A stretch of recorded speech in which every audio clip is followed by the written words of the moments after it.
आजाद भारत में खड़े हैं, अपने सपने देख सकते हैं, अपनी बात कह सकते हैं और अपने भविष्य का फैसला कर सकते हैं, तो हमें खुद से एक सवाल जरूर पूछना चाहिए। जिस भारत के लिए इन वीरों ने अपना आज कुर्बान किया, उस भारत का भविष्य हम कैसे बनाएंगे?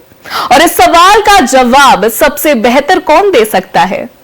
हमारे युवा, क्योंकि युवा सिर्फ देश का भविष्य नहीं है, युवा देश का वर्तमान भी है।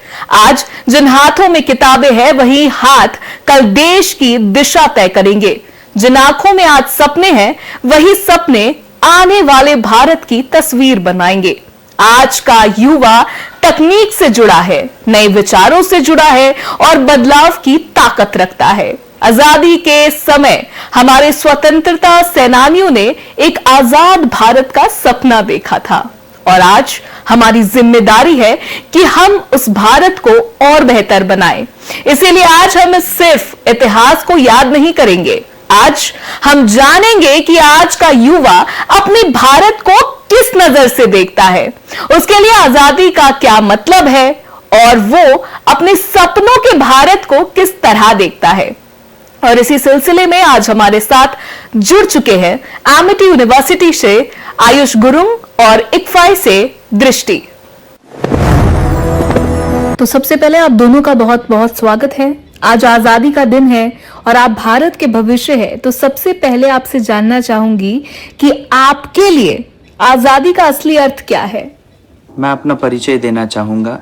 मेरा नाम आयुष गुरुंग है। मैं एमिटी विश्वविद्यालय का masters in journalism and mass communication का पहला ईयर का छात्र हूँ और आप सभी को स्वतंत्रता दिवस की शुभकामनाएं देता हूँ। अंकिता, आपका प्रश्न का मैं उत्तर कुछ पंक्तियाँ सुनाकर शुरू करना चाहता हूँ जो कि नेपाली भाषा में है। दुख लाग्छ विडम्बना सुनेर मलाई, आँसु खस्छ ठाहा नपाए, भारतमा नेपाली र नेपालमा भारतीय हुनुलाई। इस विडंबना को सुनकर दुख होता है। पता चलने से पहले ही आंख से आंसू गिर पड़ते हैं, कारण भारत में नेपाली और नेपाल में भारतीय होना।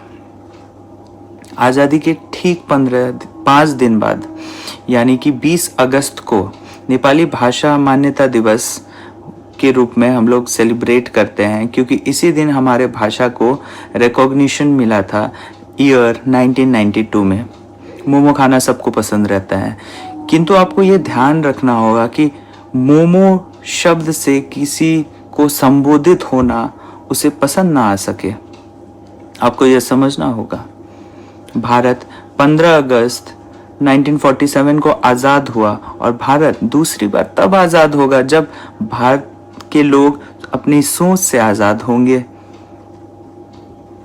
और सोच से आज़ाद होने के बाद हम ये समझेंगे कि भारत के किसी भी कोने में भारतीय होना ही सबसे बड़ी पहचान होनी चाहिए, क्योंकि nation. Good morning, ma'am. First of all, I'm very honored to be here with Raftar Media. I am Drishti, currently studying at ICFAI University, Jharkhand. My course is BBA LLB.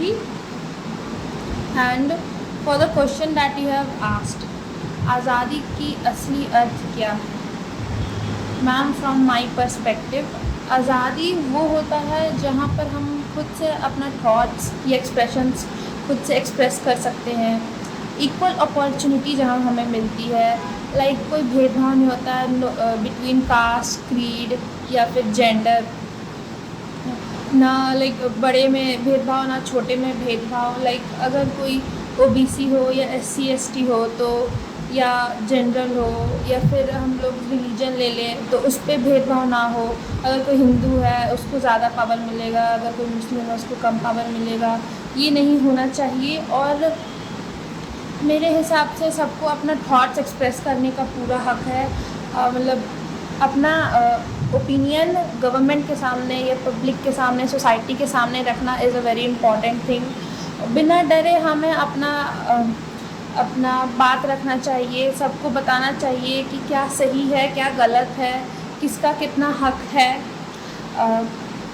And सबको पता होना चाहिए कि उनका what are their rights in the society, and they also even have the right to choose their own life partner.